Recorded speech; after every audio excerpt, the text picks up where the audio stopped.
twaratanguye turitegura imbere yo kugenda twiteguriye amahiganwa atunganijwe ku rwego rw'akarere bita zone 5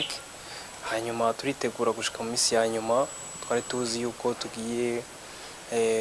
kuhiganwa ku rwego rw'akarere hanyuma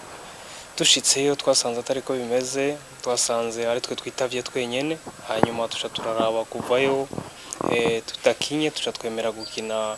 icyo bita match amicale n'igihugu cy'u Rwanda no kuvuga byari bihugu bibiri Kenya Uganda na Egypt bari biteze ntivyahavuye biza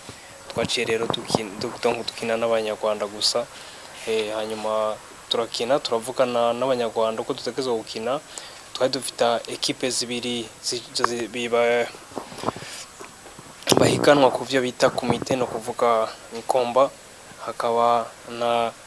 equipe imwe y'abakobwa igira katana komite tukaja tugira n'abandi bahiganwa ku giti cy'umwe wese rero abanyarwanda nabo nyene ntibari bafite benshi gose ariko twarashoboye